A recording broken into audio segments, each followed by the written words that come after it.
Hey there, podcast listeners. Just a quick reminder before we start today's podcast. If you haven't seen the video of the show that we did at the Brooklyn Academy of Music, you're missing dance numbers, you're missing costumes and sets and a musical and visual jokes that honestly you cannot get by listening to the podcast. We're doing the downloads Louis C.K. style where you pay just $5. The web address, live.thisamericanlife.org, or if you prefer, live.thisamericanlife.org. Okay, here's the show.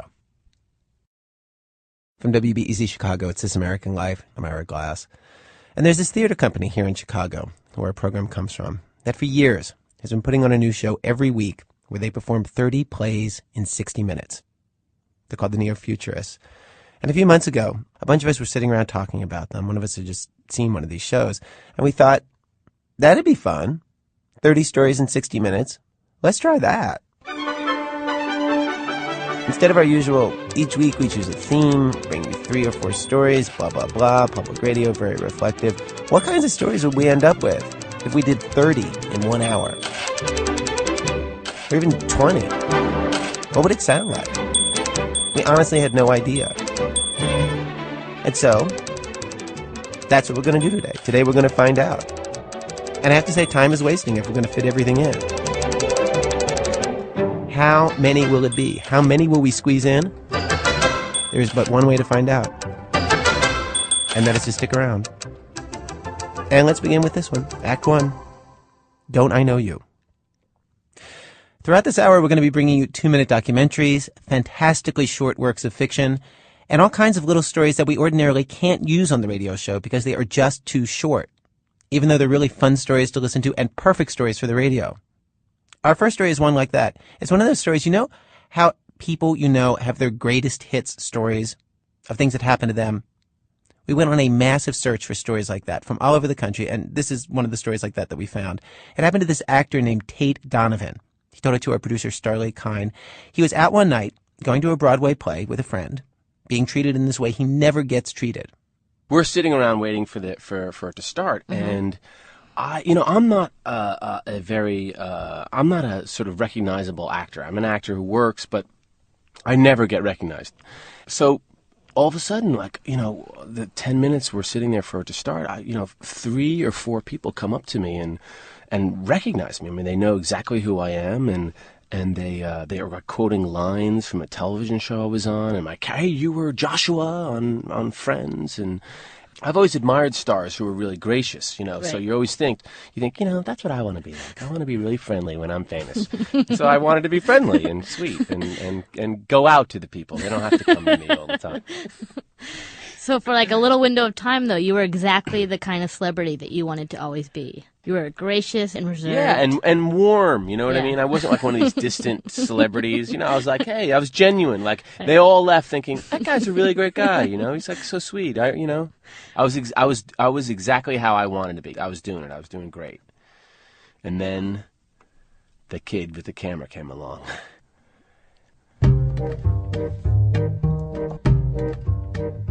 This nervous kid, he must have been 16 years old. He's in a rented tuxedo, unbelievably shy and awkward, and he's got acne, and he's got a camera in his hand.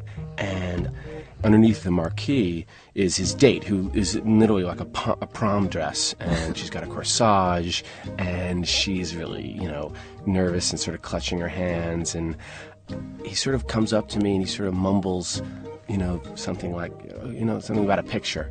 And I'm like, I just feel for him. So I'm like, oh, absolutely. My gosh, sure. I have no problem. My God, you poor thing. And I go up to his girlfriend. I wrap my arms around her. And I'm like, hey, where are you from?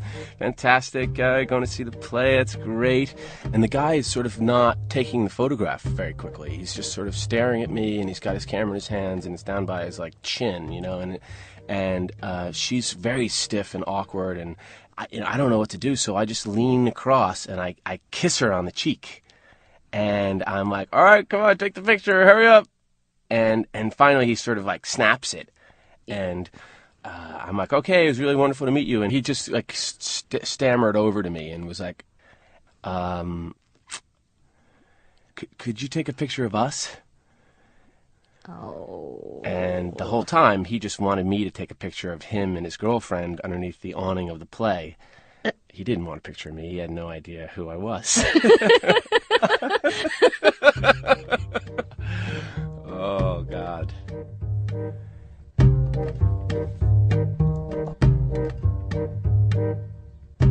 They were in shock. I don't think they'd ever come across a human being acting this way, you know? I mean, could you imagine you ask someone to take a picture and you just get in it yourself and kiss them and hey?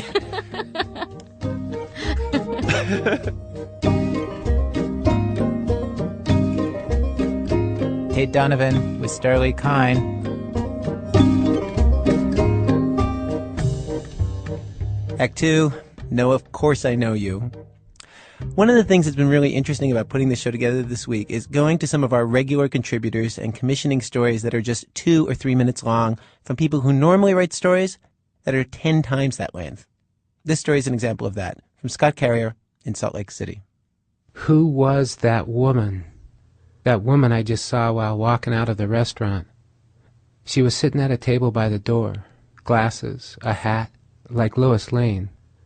She looked at me like she knew me, and I said hello because I thought I recognized her, but I couldn't remember her name, so I just kept going out the door. Now I can't even remember how I know her. I know her, or used to know her. Somehow she was very important to me. She helped me out in a time of trouble. She used to roll her eyes. I'd say something dumb, and she'd roll her eyes and get me something I needed, even though she didn't have to. Maybe she works in the library, or the county recorder's office, or at the newspaper. I think I may have been in love with her. No, she's too young. I was never in love with her, not in that way. It's just that I wanted something, needed something, and she was able to give it to me, almost out of the goodness of her heart. And now I can't even remember who she is. I'm sick. I'm old. I should just walk out into traffic and kill myself. At home, at night, I go to sleep searching for the lost memory. Did I meet her down by the river in a canoe? Or was it on a ferry in southeastern Alaska? Or at the Foreign Correspondents Club in Phnom Penh along the Mekong? She has something to do with water, with life, with mud.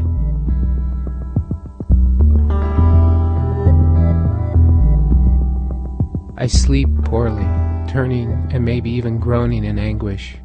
I don't care about the woman anymore. I'm worried for myself.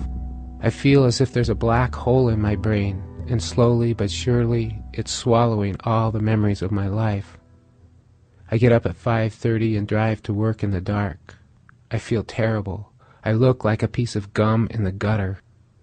I pull into Java Joe's to get some chemical help, and there she is, behind the drive-up window. I want to tell her I love her, but I don't because it would be too weird. All I can say is, wow. And she rolls her eyes and gets me my cup of coffee.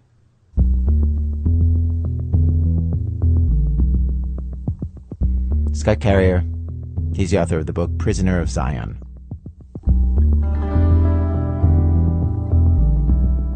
Act 3, it's commerce that brings us together. In 1997, Susan Drury and her husband moved to rural Tennessee, not too far from the Alabama line. They grew attached to the local radio station. We couldn't really get any other radio stations at the house, but WKSR has a lot going for it. The way they read the obituaries on the air, the way people call in during the tornado to tell everybody they're okay and where the roads are flooded, the ads from the same downtown stores over and over and over. And then there's the show we like best. Here we go. It's time once again for another edition of Swap and Shop here on WKSR. Swap and Shop is a low-tech, personable sort of eBay. It's not fancy or particularly well-produced or anything. It's just a show where people call in to say what they want to sell or buy or give away. They give their phone number, and that's it. Swap and Shop, good morning. Good morning. I have a couch for sale I need to advertise. Okay. It's a Lane recliner couch. It's 6 weeks old. It listed for $1,140, and I'll sell it for $600. We've just got one too many. Okay. And your phone number? 468-2524. All right, so thank you for calling. Thank you. Have a good day. You too. There's a couch for sale at 468-2524. The show is hosted by a guy named Don Estep, and he almost never comments on anything people are trying to buy or sell. He's like a lot of my neighbors, particularly the men. The attitude is, your business is your business. There's no shame in tough times, and nobody turns themselves inside out to tell you everything. Yes, I have for sale a table and chairs, a microwave, and a washer, and a bedroom suite. And I also want to buy a car, a small car. Okay, here's a table and chairs.